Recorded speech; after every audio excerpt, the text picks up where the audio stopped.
Madame Martin. As-tu déjà rêvé d'aller sur la Lune? D'après toi, comment on fait pour aller sur la Lune? En fusée, bien sûr. Mais il y a plusieurs étapes pour y arriver. Et avant d'y aller, ça a pris des années et des années d'études et d'essais.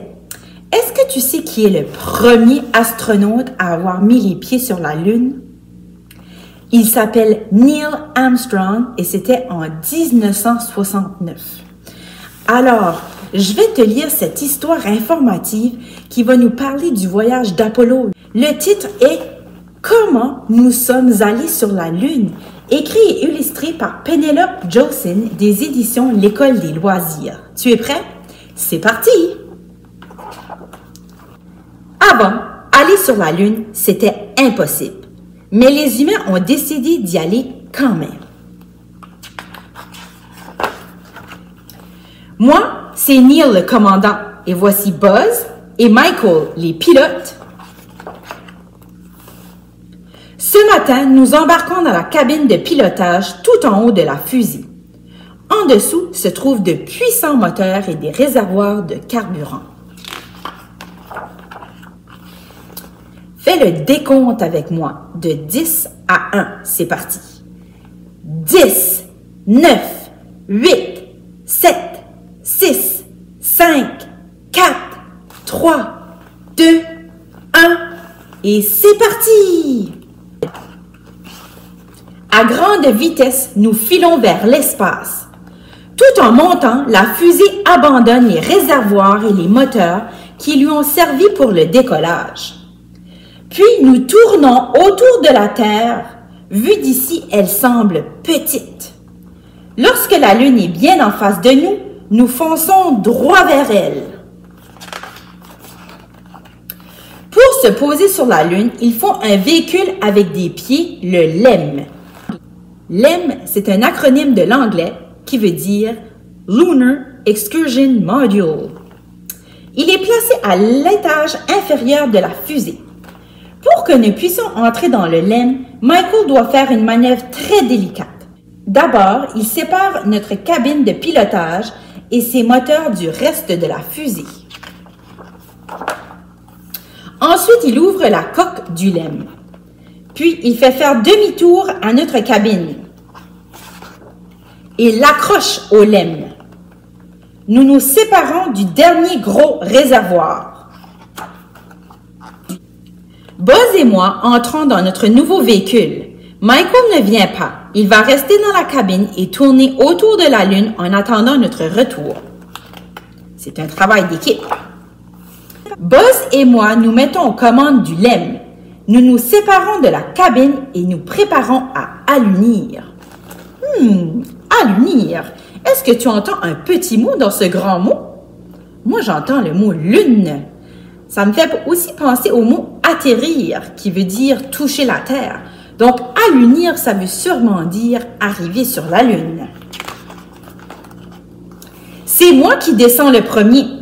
Une caméra installée dans le LEM nous filme. Je fais un pas que le monde entier regarde attentivement à la télévision. Je dis un petit pas pour l'homme, un grand pas pour l'humanité. Puis Buzz me rejoint et nous plantons notre drapeau. Est-ce que tu reconnais ce drapeau?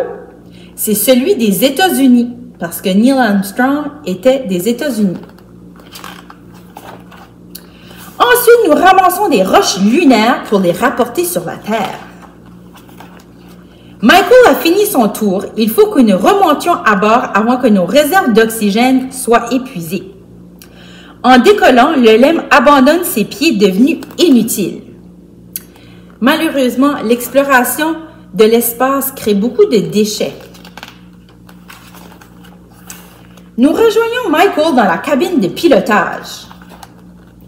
Le LEM vide reste dans l'espace et notre voyage de retour commence.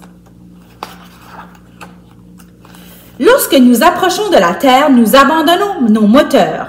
La cabine commence sa chute vers la mer. Pour ralentir notre descente, des parachutes se déploient.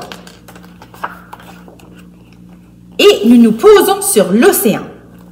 Mission accomplie!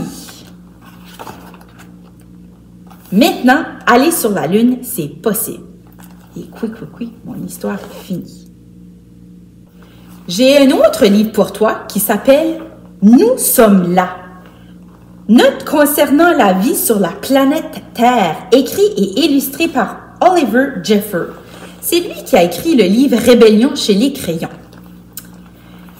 J'aime beaucoup ce qu'il a écrit sur la 4e de couverture. Il a dédié ce livre à son fils, Heartland. Ce livre a été écrit pendant les 2 premiers mois de ta vie, alors que je cherchais un moyen pour tout expliquer. Alors, voici les choses que je pense que tu dois savoir. Comment retrouver ton chemin quand tu te perds? À l'aide des étoiles. Le nord est ici. La petite ours, l'étoile polaire et la grande ours. Notre système solaire, parmi des millions, des mille milliards, nous sommes ici. Est-ce que tu connais le truc pour te souvenir de toutes les planètes? Il y a une phrase, et si on se rappelle de cette phrase, ça nous donne la première lettre de chaque planète. La phrase est « Ma vieille tante m'a jeté sur une nouvelle planète. » Ma, le M pour Mercure, vieille V pour Vénus, tante T pour Terre, ma M pour Mars, jeté J pour Jupiter, sur le S de Saturne, le U de Uranus, nouvelle le N de Neptune et planète le P de Pluton. Pluton qui maintenant on dit qu'elle est une planète naine. Bonjour, bonjour! Bienvenue sur cette planète, nous l'appelons la Terre. C'est ce grand globe qui flotte dans l'espace et sur lequel nous vivons. Nous sommes heureux que tu nous aies trouvés car l'espace est immense. Il y a tant à voir et à faire sur la Terre, alors commençons par faire un petit tour. Mars, la planète voisine, est à plus de 225 millions de kilomètres dans cette direction. En gros, la planète se compose de 2 parties. La Terre, qui est composée de roches et de terreau, et la mer, qui est composée d'eau. Parlons d'abord de la Terre. C'est ce sur quoi nous nous trouvons actuellement. Nous la connaissons assez bien. Puis, il y a la mer, qui regorge de choses merveilleuses. Nous la connaissons plutôt bien, mais nous en rappellerons un peu plus tard quand tu auras appris à nager. Est-ce que tu sais nager, toi? Il y a aussi le ciel. C'est assez compliqué. As-tu remarqué comment l'auteur Oliver Jeffers utilise beaucoup la stratégie des étiquettes mots pour ajouter des détails et de l'information dans son texte? Comme ici, nous tournons autour du soleil, la lune tourne autour de nous. Parfois le ciel est bleu, parfois le vent, le cosmos, la stratosphère, l'air que nous respirons.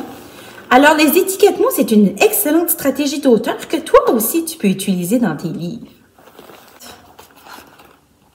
Sur notre planète, il y a des gens. Les gens sont pleins de personnes. Tu es une personne et tu as un corps. Prends-en bien soin car la plupart des pièces ne repoussent pas, sauf les ongles et les cheveux. Il est essentiel que les gens se rappellent de manger, de boire et de se maintenir au chaud.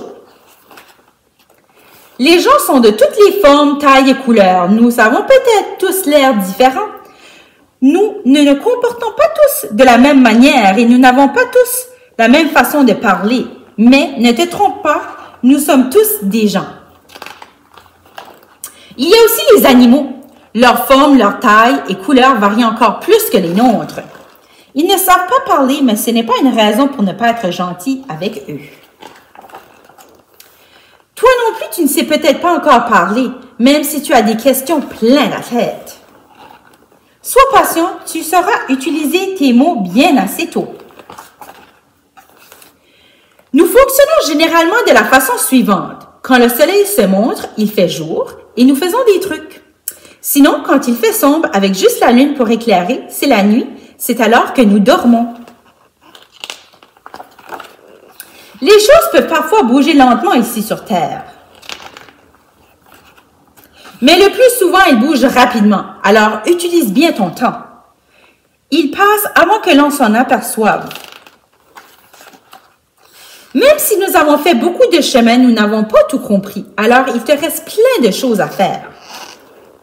Tu comprends beaucoup par toi-même. Souviens-toi seulement de laisser des notes pour les autres. La Terre a l'air grande. Nous sommes nombreux à y habiter. Alors, sois gentil pour qu'il y en ait assez pour tout le monde. En résumé, voilà la planète Terre. Prends-en bien soin, nous n'en avons pas d'autres. Et si tu as besoin d'en savoir plus, n'hésite pas à poser des questions, je serai pas loin. Et quand je ne suis pas là, tu peux toujours demander à quelqu'un d'autre. Tu n'es jamais seul sur Terre. Et oui, mon histoire est finie. J'espère que tu as bien aimé ces deux histoires et que ça t'aura fait rêver au ciel étoilé, à l'espace. Si tu pouvais embarquer dans une fusée, où irais-tu? Sur quelle planète? Est-ce que tu irais sur la Lune ou encore sur la planète Mars, la planète Pluton? À bientôt, mes petits terriens.